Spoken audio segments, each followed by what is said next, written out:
So hi everyone, I am Amber Evie and I'm a grant specialist for Maddie's Fund. We are so excited to be hosting our first huddle for the Open Arms Challenge.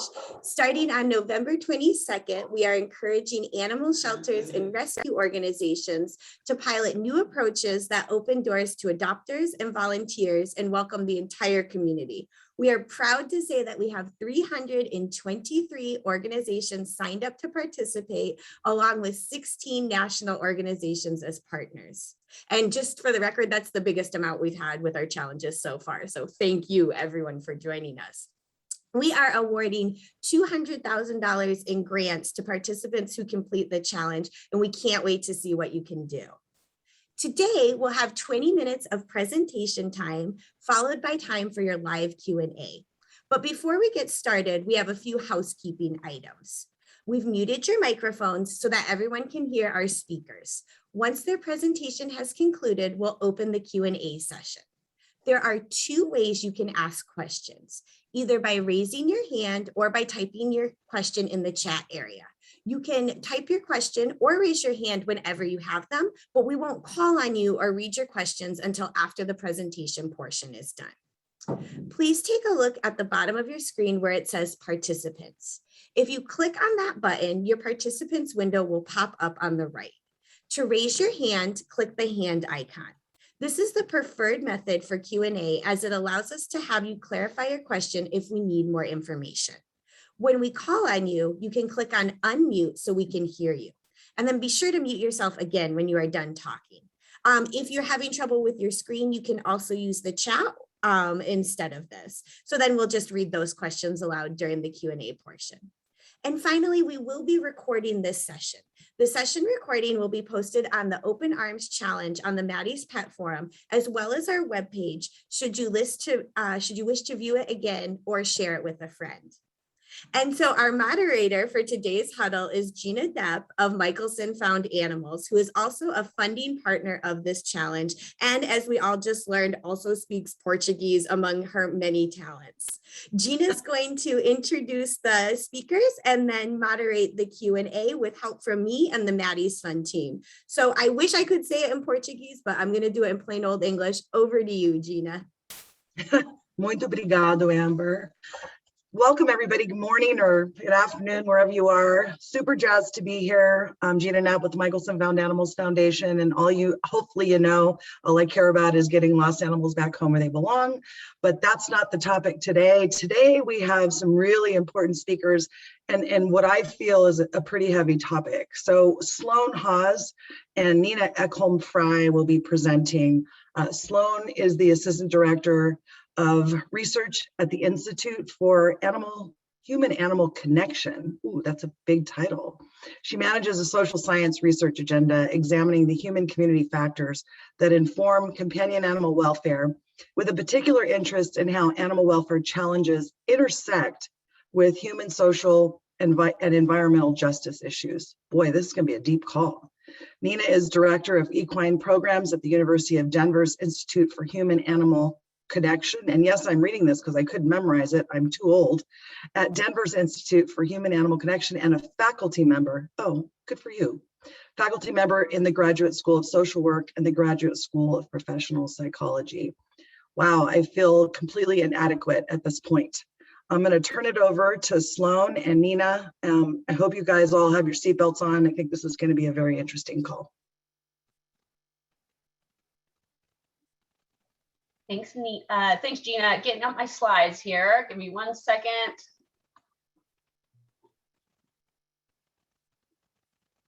Okay, can we see everything here? Thumbs up, perfect. Well, thank you all for having us. We are so excited to be here. Again, my name is Sloan Hawes, and this is my colleague, Nina Ekholm Fry, and we are both from the Institute for Human-Animal Connection. Just wanted to start with a quick basic overview of who we are, coming from IHAC. We specialize in integrating social work best practices into the animal welfare field, and we do that through two areas, one being education and the other being a focus on research. Our educational program offerings include a human-animal environment interaction certificate for Masters of Social Work students on our University of Denver campus. And then we also have a number of different professional development certificates. And then my area of focus is on our research. And we have two primary kind of buckets of our work. One is looking at therapeutic human-animal interaction. So that's where this trauma-informed approaches to service delivery primarily shows up. But increasingly, we are looking at the role of pets and animals in communities through kind of this broader public health lens. So really excited to bring to you kind of a newer area of our thinking around how to incorporate trauma-informed approaches into animal services settings. So I'm going to pass it over to Nina to give you all kind of a basic overview of the constructs, and then I'll go over a few examples, and then we really are looking forward to kind of a lively Q&A and understanding, how you all see these concepts potentially being integrated into your work. So Nina, go ahead, take it away. Thank you so much. So hi folks, Nina Ekholm here. I'm a clinical psychologist and a certified clinical trauma practitioner, and I help organizations who work with human-animal interactions how to be trauma-informed in their services. And being trauma-informed doesn't now mean that we should treat trauma or that we should focus somehow on human health care, but instead being knowledgeable about the impacts of trauma in our organizational setting and in the services that we provide. And since we'll be talking about being trauma-informed in this huddle here today, I do want to say that trauma, physical and emotional, overwhelming, terrifying events that have caused significant distress, and the fact that psychological trauma is not that uncommon means that while we're talking about these concepts, without any examples that are necessarily distressing, just educating about trauma-informed services. But while we're talking about this topic, it could be that it's not uncommon that you might remember fully or partially some of your own experiences with overwhelm. And if so, it can be good to take a sip of water, get up, move around, touch the fabric of your chair, or take a little break if you need to. So we could describe trauma or individual psychological trauma resulting from an event or events, a series of events, or a set of circumstances that's experienced by the person as physically or emotionally harmful or life-threatening. And the experience by the person is the key here. It's not that we have this list of events, this will lead to ABC. It's really about our own experience of the events or the circumstances that can have then an impact on us that is lasting and have adverse effects on our functioning. And that's our physical, social, spiritual well-being. And in front of you here, you see this slide with a drop of water. And I often use this as an analogy, just as we're getting started here to understand this topic area. And it's quite natural, right, that on a body of water, like a pond here, let's say something is dropped into the water, like a little pebble or a rock, and that causes a wave pattern. And that's typically what happens when we are faced with overwhelming, distressing, physical or emotionally charged events in our lives. This is typically not just a single event, but kind of the conditions of being human. So it's not uncommon that after we have these kinds of ripples, we might feel a little detached. We might feel like we can't get our mind to stop thinking about the interaction or the event that happened. We might even start avoiding a person or a place, maybe for good reason. And we might start being really, really vigilant in our environment. Like we're kind of startling more, we're looking for things, we're anticipating things. These are typical responses that humans have, and actually other animals too. That's one of my areas of interest in research, the experience of traumatic stress in other animals, such as horses, for instance. But when we talk about then, and we look at this metaphor of the water rippling, typically then the ripples should be stilling. They should kind of go back to a clear pool here. But in some circumstances, and we actually don't even know or can't quite predict in what cases, those ripples just keep sort of rippling in the back of our minds or in our bodies. And that's what we're referring to as the continued experience of traumatic stress or post-traumatic stress. So just to kind of get us situated here, that what we're talking about is not some unusual thing. It's actually part of our kind of biological makeup to have some of these responses. It's when they keep sort of floating in the background, that's when we start talking about the severe impact on connectedness with others and health and well-being. And I also put that little image there in the corner of this water picture that, and I just want to briefly say that as humans, we have a nervous system state that is primed for social engagement. We have an easy time hearing what people say. We can sort of stay present with them. We're made to connect as a social species. And in this social engagement nervous system state, we're all good. But we can also be in other nervous system states, and the effects of that ripple of that water tends to push us more often than not away from that ideal interact with people state and into fight, flight, or freeze, or other tense or sympathetic arousal states, or might push us down into a feeling of shutdown or numbness. And those states, it's quite hard to interact with people. It's quite hard to receive information. It's hard to follow direction. And we'll talk a little more about how to understand trauma in the context of your processes based on this kind of overview or simplistic overview of how we function as humans. Next, please. And as we now go into the concept of trauma-informed, so that was just a little overview of trauma in general, psychological trauma. The trauma-informed approach, or trauma-informed care presented here comes from SAMHSA, the Substance Abuse and Mental Health Services Agency, part of the Department of Health and Human Services in the US government. And in this trauma-informed approach, we typically talk about the 4 R's. Just so it sounds nice and it's alliterated. We'll look a little more broadly at them and then eventually transition into some specific examples in human-animal interactions. If you want to, Sloan, go ahead and click. Yep, thank you. The first R of a trauma-informed approach in an organization. Again, not about treating trauma or becoming therapists like I am, but instead thinking about the systems in your organization from this perspective. The first R is to realize that all people at all levels in your organization should have some realization that trauma does have widespread effects on a person and on a system. You can go ahead and click. And that people within the organization, the second R, can recognize some of these basic signs and symptoms of trauma. Again, not about becoming an expert in the area, but having just a basic sense, how can I interpret what's happening right now and what is the best approach for me? Go ahead.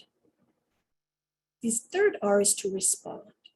And this is what we'll talk about next, how to integrate knowledge about trauma into policies, procedures, and practices in the organization. That's the response from having an increasing awareness of how trauma plays a role in our human lives. And it's not just something that we hide away or never talk about or think that, trauma is just something that happens to somebody else, because it's not necessarily true. And then the final R is to resist re-traumatization. And this simply means re-traumatization means creating conditions and practices within an organization that tends to put people back into those nervous system states or states of being that really are not facilitating a sense of safety, a sense of calm, a sense of self-efficacy, a sense of connection and competence in, let's say, receiving services or in being a staff member at your organization. So resisting re-traumatization means paying attention to these principles of a trauma-informed approach in your organization's work. Next, please. So the key principles here are broken down again by SAMHSA, and this is kind of the best practices document when it comes to a trauma-informed approach. These key principles have to do with, and these are so interesting to me, of course, as a person who also does individual therapy, that these principles are reflected in also how we meet an individual, but we have to also pay attention to the system and how the systems and settings affect individuals. So in a organization like yours, you can go ahead and click. The first principle of the key principles is a sense of safety. And we can't promise safety for somebody else, but we can promote both physical and emotional safety in interactions and spaces that we create in our organization. Physical spaces too. And recognize that behaviors and responses in those you serve, I'll call them clients here in this presentation, your customers, however you refer to them in your organization, that their behaviors and responses, as well as your staff, may represent adaptive responses to some past events and the individual's need to self-protect, as opposed to it being a commentary on you, your organization, that kind of thing. Go ahead next, please. The second principle is trustworthiness and transparency. Again, we'll see these principles in action in some examples here coming up. But the idea that we are sharing decisions, we are communicating in the organization, and we have building trust as a guiding principle in how we operate so that the whole team is with you. Because if you think of other systems and units, like a family unit or a unit of people, promoting trust, even though it might be not explicitly said, is really a condition for functioning well together and well together for a long time. Go ahead next, please. The third one is peer support. This is so important because what a traumatic experience does, that's probably the most damaging. It separates us from others because we've got so much going on inside and so much going on in the relationships with others that we might feel a lack of connection or belonging. That's really dangerous for a social animal like ourselves. So we really have to pay attention to promoting social connectedness and peer support. And this, you could apply this principle in any setting, and you can apply it, as you know, too, with the other animals you work with, like cats, dogs, horses. Creating peer support promotes health and well-being and also de-escalation in the moment. Next, please. All right, we've got a few left here in our brief overview. We got the next one is collaboration and mutuality. And here we start talking about those constructs that are especially important to us at the Institute for Human-Animal Connection, since we do sit in social science and work with social work principles. We talk about sharing power and decision-making. And this doesn't mean that we throw all our roles and responsibilities in the air. It means that we recognize that with the roles we have, like a manager role or some sort of directing role, that we have a role power in this role. We don't have to leverage it.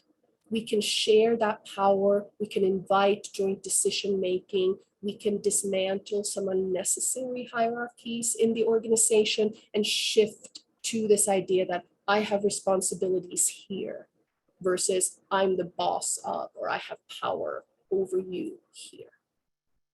You can go ahead and click the next one.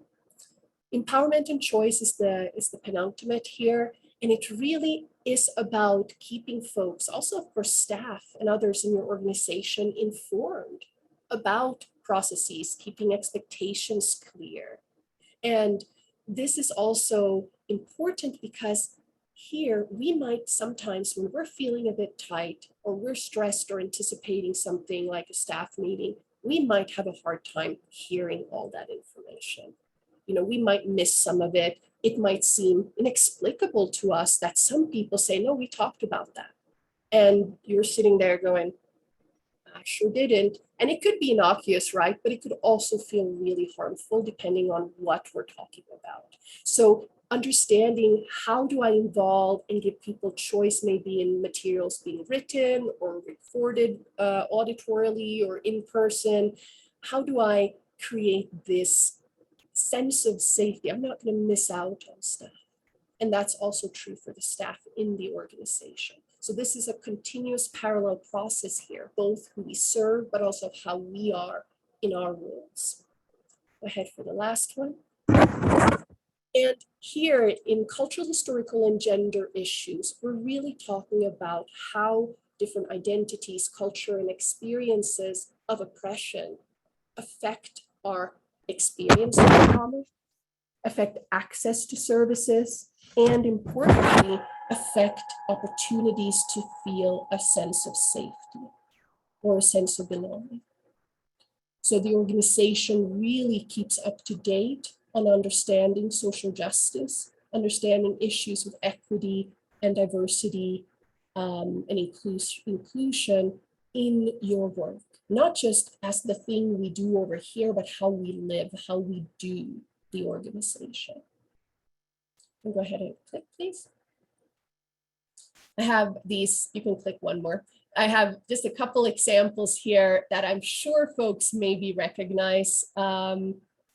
Being trauma-informed would be, as a little snapshot, understanding behavior as communication from people. Just like we talk about animals, right? We don't label them as difficult or nasty or resistant or something like that. We understand that behavior is communication. And that's true for our colleagues too, even though it can be hard to remember. And instead of labeling clients or service recipients as manipulative or difficult. Again, we shouldn't do it with other animals, we shouldn't do it with our human animals either. Trauma-informed would be to try where possible and appropriate, to provide some flexibility and options. And something, an organization or setting that's not yet trauma-informed, disempower and devalue staff. And then this gets passed along to those who receive services. It starts with how the organization is, not just what you do out there with those other people. And finally, transparency in decision-making, reviewing policies, especially with those who have lived experience with the policies or with the settings that the policies affect, instead of, not yet trauma-informed, a culture of secrecy and a tough it out mentality. That's quite common working in animal welfare. Kind of we just tough it out and we just keep it together. And there's a sense of perseverance there, or sisu, as we say in Finland, since we're being all about different countries here. That's where I'm from. But the tough it out mentality can be really harmful because it can promote a closedness and secrecy and kind of separation from others. All right, Sloan, you can go ahead and just click forward the all three there. This is my final slide. And I just wanted to show, this might come up in our discussion later too, just give an example that SAMHSA with their trauma-informed care guidance also gives us guidance for 10 implementation domains in an organization. Kind of more like, okay, how do we do this practically here? What areas should we be thinking about? What should happen there? And I just gave a couple of examples on the screen here, sort of summarizing what I verbally said earlier about leadership needing to be invested, written policies need to be inclusive of this idea of we don't want to create unsafe spaces or policies or practices that are coercive.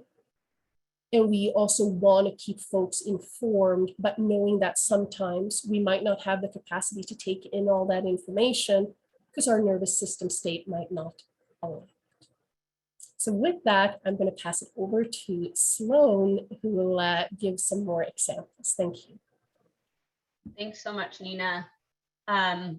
So I would like to open it up for discussion. If y'all would want to start dropping questions into the chat, I have just a few brief examples to go over to get our thinking, but we really would love to hear from you all, recognizing that we just throw a bunch of information at you. Nina and I are here as a resource for you all to start thinking about how you'd integrate these approaches into your own practices. And again, we want to engage you all. So leaving you all kind of with this more or less final thought from us talking at you. And that is that when an agency seeks to become trauma informed, every part of its organization, management, and service delivery system is assessed and modified to ensure a basic understanding of how trauma impacts the life of an individual who is seeking services. And I have a few just quick examples to throw at you. And again, my main question to you all, and questions that I hope you're posing to us, is in this realm of how do you integrate trauma-informed approaches into your work? So one example here is creating judgment-free surrender and end-of-life conversations, and engaging with cultural humility. We know from the research side of the world and social work that there's 4 key outcomes that come around for service organizations when they engage with cultural humility. And those include increases in service utilization, increases in health literacy and understanding around best practices for caring for yourselves, and in our cases in animal services for your animals. We see improvements in client health outcomes and practices, but we also have more inclusive organizational structures. So I think there's some really important kind of shifts in the way animal services might engage with community members if they're engaging through this trauma-informed lens, and just noting that there's tremendous benefits that might come from that. Another example is making this shift from punishment approaches to more supportive approaches. And this could manifest in a lot of different areas. This could be at your front intake desk. This could be offering proactive, programming and outreach support. It could also manifest in our field services and humane law enforcement arm. And I think this is a really important area to think hard about our trauma-informed approaches, in particular, because we know non-trauma-informed services typically manifest in this kind of compliance emphasis, or viewing yourselves as a rule enforcer. And I know that, this being someone who's worked that front desk, I've felt that pressure to enforce the rules and to maintain the flow of animals through our facility and make sure that animals and their outcomes are being maintained and looked after. And so there's a lot of pressure in all of this, right? And so just noting that there's a couple little areas that I'd love to talk more about, but I want to hear what you all are thinking. So with that, this is our question to you all. Feel free to pose questions to us. How do you all see trauma-informed approaches manifesting in your organization? Wow, Nina and Sloan, that was like way over my head and just super deep. And I would love you to, do have a question, which I will get to, but I would love to maybe talk a little bit about how using trauma-informed approach toward our employees or the people we work with in the shelter. I really think that the more we take care of the people we work with, the better care the animals will get. And I, when I think of trauma, I think of grief. And my entire life, I was pull up your pants, go back to work. My parents died, people died, and I just went back to work. And it wasn't until I lost somebody super important, well, they were all important in my life, that it was jagged grief. And nobody understood what I was going through because that's not who I was. So I don't know, it's discovering who people are. But there's a question from Tanya, who's from Agape here in Nashville, and they're looking for a group training centered around trauma that they can offer all of their staff and volunteers. She says, we just started working with a shelter that allows families to bring pets when they are getting away from an abuser. Ah, wonderful. We are working, we are working with women, children, and dogs who have experienced both physical and emotional trauma and abuse. We'd like to elevate the team's knowledge of trauma-informed approaches. Talk a little bit about that. Gosh, that's heavy. Yeah, we'll tag team here, I think, Sloan. But when you're looking for a trauma training, I think it's neat if you can be in person in a room, but limitations, right? When you're meeting people in this setting, like working with folks who are now transitioning into a safe space, a temporary shelter, and also have animals and other family members to consider here.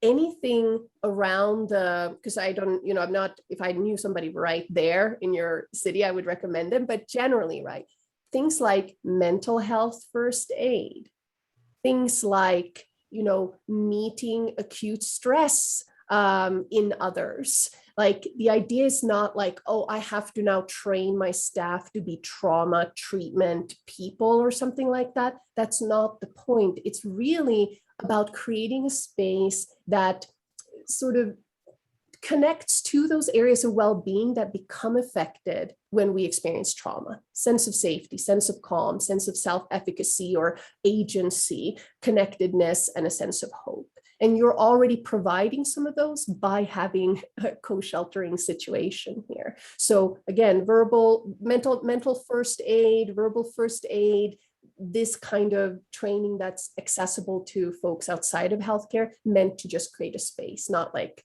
go in, treat the individual. Thank you, Dina. What comes to mind for me is, what are the easiest things that we can say and do for the staff we work with, or the customer who comes in with the 17-year-old cat, who needs to be euthanized? I've cried many a time with people like that. What are the best words, the best actions? I think for me, and I'll let Sloan chime in too, but for me, I think first about how to, and this again, I'm throwing in now some Swedish because that's my first language. We have a verb that means to make safe or promote safety, but it's not like the same as safety in English. And I think first, what is my body doing right now as that person is approaching? So I think about not just what I say, and there's lots of guidance there about how to meet somebody, how to use neutral language, how to, kind of meet distressing words, or we call them kind of trigger or kind of alert words, fear, panic, things like that, how to not use those words, to be neutral in our word expression and also inclusive in our word expression, not gendering folks, left and right when you're not sure, but not just what you say and what you do, but how you are. Service folks who work, in animal welfare, and as I have too, really meet others with their whole selves. So it's about kind of readying your body, checking in, where am I at now, so that maybe can help that person also calm their nervous system so that they can actually engage in a way that doesn't feel harmful. So that's where I would really start, like just with how I am, not just what I say and do.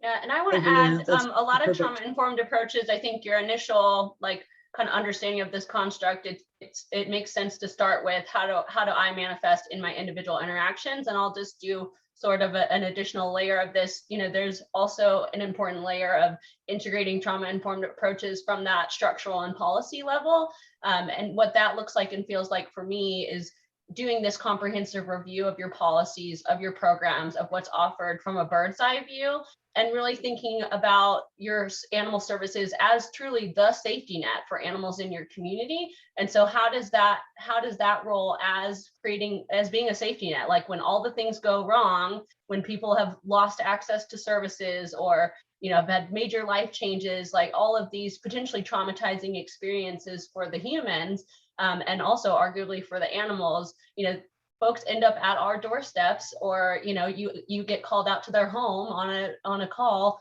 because of this experience. And so that looks like engaging with individuals with this understanding that it's very likely they've experienced some form of trauma, whether it's that exact event that called you there that's generating trauma, or they have an experience previous in their life that it influences how they interact. It's really engaging with individuals with this understanding that people and animal welfare issues are informed by some of the same structural inequities and social determinants of health, and that there's this compassion that's needed to bring into that space.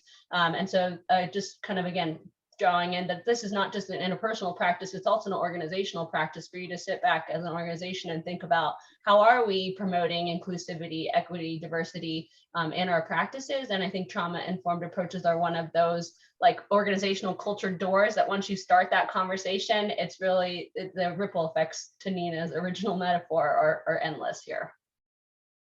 Thank you, Sloan. I keep thinking back on my entire career. I worked at the city of Sacramento for 33 years, and we teach customer service, right? And I've done it for thousands of people. but teaching people cultural humility and awareness and the things that you talk about is so hard. There's a whole, I don't know, horizon out there for new education. There's a great question from, let's see, my cursor's stuck, but anyways, the question's great. She writes, I think tough it out can be very common in animal welfare culture due to the difficult experiences that our longtime staff members have lived through. We've all lived through it, all of you. And it becomes a badge of honor because we survived, right? So how can we honor people's past and the road they trudged through in this industry, but not discount the value of that while encouraging, encouraging them to move away from that expectation for newer staff. Like, I paid my dues, right? We eat our young. How do we do that? Because we want great people in this industry, but we also need to be honest when they come in. Yeah, I think I saw that question come in from Kimberly, and it's a great one. It's something that I live and experience working in business too. And also having worked, funnily enough, like in human co-occurring trauma and substance use addiction treatment facilities, where it's like the same vibe. I just shift over, work with human animal interactions, same vibe. Human to human interactions, same vibe. So it's kind of a patterning, right? That appears in multiple settings. But it is like Kimberly mentioned here, a culture. And how we then create or shift culture is we just establish by thinking and talking and acting around a certain topic then to create and maintain the culture that we have. And for me, the countering or kind of going beyond perhaps that tough it out, like you said, Gina, eat our young, like you have to earn this kind of thing, which again can be harmful, which again can meet people in different ways, depending on how their identities present and how they're experienced by others. It can really not be great. So how to shift that, from what I've found, is really that we then expand the range of emotion responses that we can talk about in our culture. So it doesn't mean, again, tossing out or discarding anything. That's really not how things tend to work with mental health in people or any other system, right? But instead, like expanding on what we have in our culture as our conversations, and again, expanding on the range of emotions and experiences that we can have as a staff member working in animal welfare, because you all have those ranges of experience. You just sort of shove them down at times. So, and that's not to, again, discount things like sometimes we might use a little morbid humor, just to get through the day here, but careful so that doesn't become the commonplace culture. That doesn't become that hard pounding narrative that sort of burns away any nuance. So it's really introducing nuance, and it's doing it through, again, thinking, talking, and acting within the culture you have. That can be trainings that you're adding, that can be principles and practices and little rituals you have in meetings, not false ones, right? Because the persons leading it have to be bought in. There has to be champions for this, and not just, we should talk about, I guess, some stuff, I don't know. And then that becomes an even stronger stronghold for that tough it out culture if leadership dismisses the range of emotions that humans get to have also working in animal welfare. Oh, great answer, Nina. Thank you so much. Thank you so much, Nina. And I'm so sorry to interrupt, Gina. I just wanted to, the question about toughing it out, it really came with what you had said, Gina, about, losing folks in your life and going to work and keep on going. And I do think that there is some sort, like, we tend to honor that in animal welfare. And like when people say, I just work, I haven't taken a vacation in 6 years. And you're like, wow, you're such a hard worker. When really it's like, no, you should take a vacation. You need that time for yourself, right? But we tend to exonerate that and hold that up. So I really appreciate you asking that question. And if you don't mind, Gina, I had one that came to me directly that I think kind of goes hand in hand with this. And this question that I received are, what are some ways that lower level staff can advocate to senior staff about implementing trauma-informed approaches? Some shelters talk about approaching clients in a judgment-free manner, but then you have these internal conversations, again, with, you know, sometimes staff members that may have a higher position than you, and those conversations are full of judgment. So it's like the frontline staff is being told to do one thing, but then you're getting an example from staff members above you of like the complete opposite. So I don't know if either of you want to speak a little to that, or if someone's had that experience. Gina, if you've had that in your previous work, to touch a little bit on that. I was just going to share, again, my background is in research. So I think the more data we have, or the more explanation of kind of why trauma-informed approaches will benefit us as an organization, is always helpful information, even for frontline staff to have in your toolkit. So, you know, there's a number of different research and things like that out there that I will dump into the forum for everyone to have access to after this, where, you know, increases in service utilization, improvements in organizational practices and, you know, staff retention, some of those big things that leadership really care about, some of those really hard problems, you know, trauma-informed approaches to a large extent, quote unquote, solves those, or at least supports them and improves them. So that's just like my research answer there. Nina, do you want to weigh in on kind of from the practitioner side of that? Yeah, and there's actually a kind of corresponding question here in the chat. I'm like watching the chat also, because there's so much interesting stuff going on. There was a question about, you know, a person, Julia shared that they're a trauma survivor, and they're thinking, okay, how do I navigate? How am I as a human individual here, not as part of leadership, you know, being able to navigate this? And of course, we know, right, in hierarchical organizations, and that's kind of what we got going, leadership has to buy in for this change to happen. And otherwise you might even experience more harm as you're trying to, you know, do something and you're feeling that kind of coercive power saying, nope, you're not worth this, you know. But that might, like Sloan's talking about, might be because leadership is lacking the information, the research, the data to show that this actually improves the organization's functioning. It's not just something that you're gonna do and we better do it. And no, it's about how you keep folks working in your organization, how you can thrive. Because a lot of times if this is the kind of response from leadership, or kind of like, I'm a decision maker, I don't know about this, that could be because you're also experiencing the effects of the system on yourself,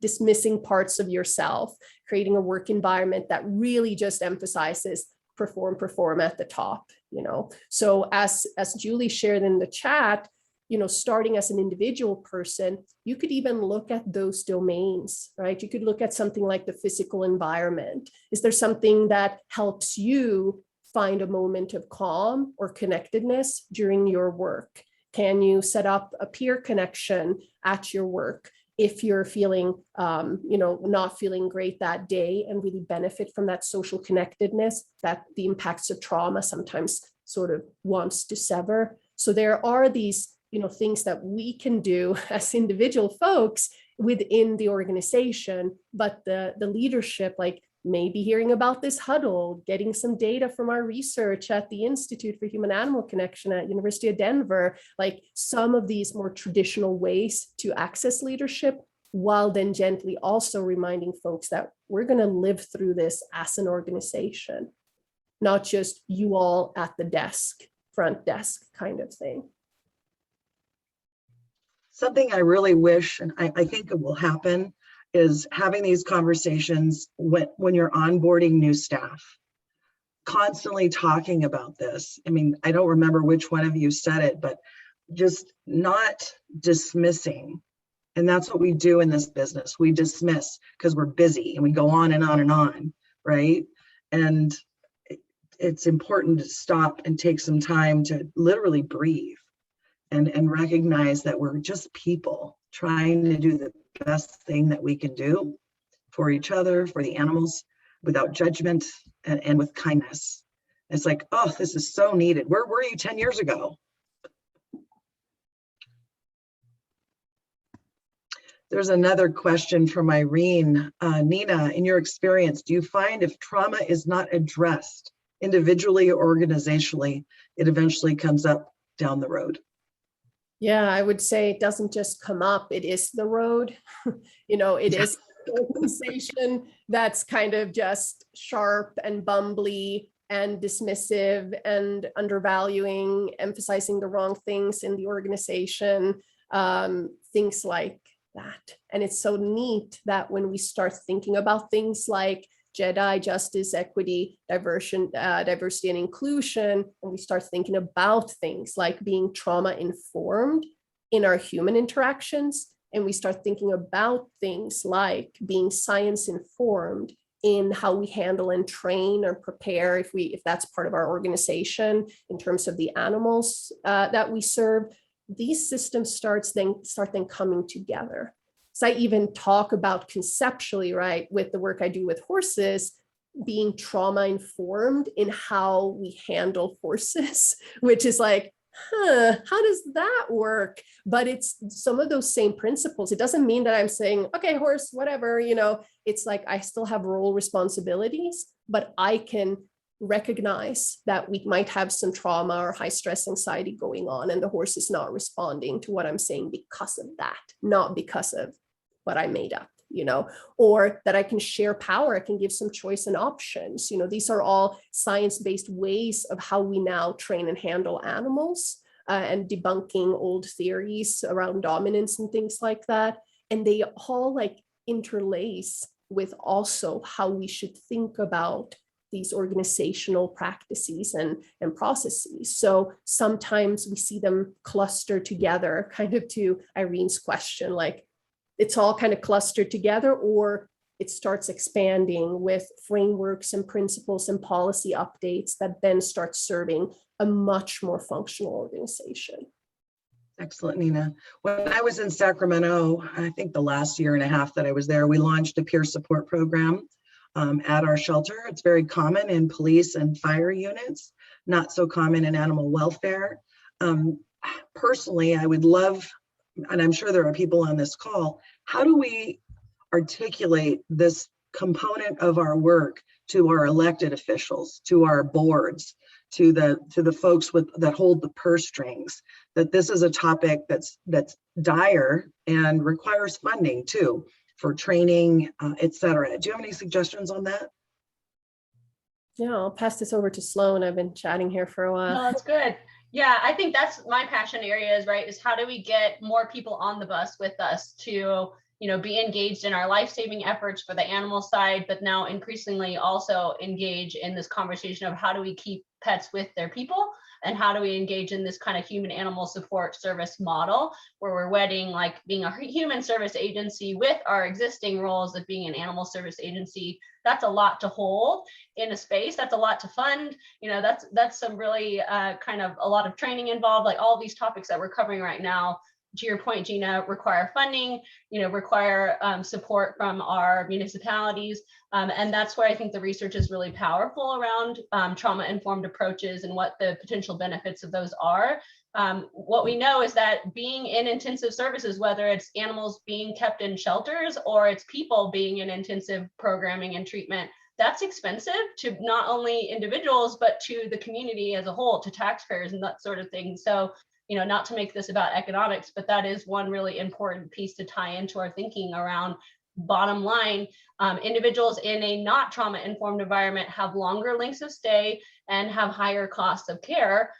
Similar, I would argue, for our animals who are in animal service agencies who are engaging in a not trauma-informed lens. You likely have longer lengths of stay and higher costs of care because the animals coming into your care from your community are higher need, probably have higher levels of lack of access to care. Like all of these things, it's a big snowball, right? So those are the things where you can tie research into your arguments to policymakers to demonstrate, trauma-informed approaches, while maybe resource intensive now because I need to train my staff and I need to overhaul my organizational culture. And, there's some kind of big gut check moments that when you say, okay, I'm going to jump on board with trauma-informed care, there's some things that need to shift, but the ripple effects are profoundly positive and connected to all the outcomes that I think folks like a policymaker really cares about. And that's economics, social connectivity, public safety. That's an ongoing one for animal services. Those impacts are profound. And one thing I just want to tag in, because Carrie actually asked a really great question that I think is a really important kind of maybe myth to debunk here, is that being judgment-free and doing our due diligence in adoption procedures, that those might be mutually exclusive. And I would just want to say they're absolutely not through this trauma-informed lens. There's a few things that you could tease out there with that argument around doing due diligence and adoptions. One thing that trauma-informed lens does for me is, I mentioned, it calls me to engage in a culturally humble way, and that is checking my assumptions about when I'm reviewing an adoption application. Why is it that I'm feeling triggered or called to feel like this individual is not going to care for the animal in the way that maybe me as an organization or me as an individual or the organization would like them to? I think that's the first step there. And when you start using that due diligence language, trauma-informed lens really calls you into thinking hard about, what is your definition of a responsible pet keeper? Is it actually your definition of responsible pet keeping, or is it one that's shared broadly? Is it driven by research, or is it just driven by assumption? So just, calling us all into that conversation of not thinking about judgment as, equivalent to, doing your due diligence for your animals, that actually there's a way to kind of check those assumptions and actually do better for the animals, because you'll get more animals out into your community, less animals in your care, all those sorts of things. Thanks, Sloan. Really good point. I also saw that I'm jumping in here. I also saw that comment, and I think it's something that I thought a lot about as I was setting up an equine center for a humane society a few years ago, and being asked to design the adoption policies, and being well familiar with that, with the region, because that's where I used to live too, and thinking hard about this and noticing myself in the development work of policies, falling into some of those traps, right? That also reflect like myself, fairly privileged white person, but grew up kind of under perfectionist circumstances, like you better do it and you better do it best on the farm, where I grew up in Western Finland.